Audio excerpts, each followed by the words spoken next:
saya Jasmila, saya dari Pendidikan Sejarah dengan NIM A1N1 23044. Tanpa berlama-lama, mari kita saksikan videonya. Indonesia adalah negeri yang kaya akan budaya. Di setiap pulau, setiap suku, dan setiap masyarakat terdapat cara hidup yang diwariskan turun-temurun. Kekayaan budaya ini tidak hanya terlihat dari pakaian atau upacara adat, tetapi juga dari nilai yang membentuk cara hidup manusia di dalamnya. Di antara warisan budaya tersebut, masyarakat Muna di Sulawesi Tenggara menjadi salah satu yang masih memegang adat dengan kuat hingga hari ini. Bagi kami, adat bukan sekadar tradisi lama, tetapi pedoman dalam menjalani kehidupan. Budaya tidak hanya dipelajari, melainkan dihidupkan melalui sikap dan kebersamaan. Sejak kecil, kami diajarkan nilai untuk menjaga kehormatan diri, menghormati sesama, dan hidup berdampingan dalam kebersamaan. Adat mengajarkan bahwa martabat seseorang terlihat dari cara ia bertutur, bersikap, dan menempatkan diri dalam kehidupan bermasyarakat. 3 nilai dasar menjadi landasan cara hidup kami: kesucian hati, rasa hormat, dan kebersamaan. Kesucian hati mengajarkan kami untuk menjauhkan diri dari perbuatan yang merendahkan martabat. Rasa hormat membimbing cara kami berbicara dan memperlakukan orang lain.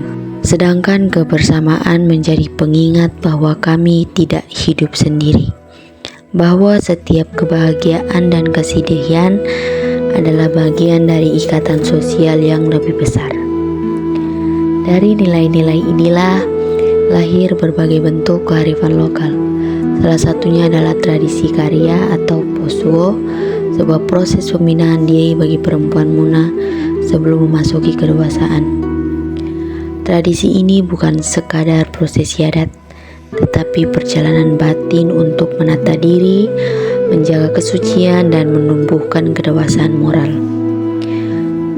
Seorang perempuan yang menjalani karya diperlakukan sebagai penjaga kehormatan keluarga. Ia dibimbing untuk menjadi pribadi yang lebih lembut dalam perilaku, kuat dalam hati, dan matang dalam sikap. Ketika keluar dari posuo, ia tidak hanya dinyatakan siap menikah, tetapi juga siap secara emosional dan spiritual. Kearifan berikutnya adalah kasambu, sebuah bentuk syukur yang tidak dijalankan sendirian, tetapi dibagikan kepada orang lain. Melalui kasambu, kami diajarkan bahwa nikmat dan keselamatan bukan hanya rezeki pribadi, tetapi juga berkah untuk dibagikan. Kebersamaan dalam kasambu bukan hanya makan bersama, tetapi pengingat bahwa rasa syukur menjadi sempurna ketika dibagi. Lalu ada kabanti, tradisi sastra lisan yang disampaikan dalam bentuk syair berbalas. Di dalamnya nasihat tidak diberikan dengan suara tinggi, tetapi dengan keindahan tutur kata. Melalui kabanti, kami belajar bahwa nasihat terbaik adalah yang menyentuh hati, bukan yang meninggikan suara. 3 tradisi ini hanyalah permulaan dari perjalanan panjang kearifan budaya kami. Ada banyak nilai lain yang melanjutkan kisah ini, tentang bagaimana kami berbicara, menjaga persaudaraan, dan memelihara harmoni dengan alam. Semua itu akan tampak pada bagian berikutnya karena perjalanan memahami budaya Muna belum berakhir. Kearifan lokal masyarakat Muna tidak hanya membentuk pribadi, tetapi juga menjaga hubungan antar manusia dan keseimbangan hidup bersama. Setelah melihat bagaimana tradisi membina diri melalui karya, kita memasuki ruangan kearifan yang mengatur tutur kata, kebersamaan, dan keharmonisan sosial. Salah satu dari kearifan itu adalah Pogau atau Peturana.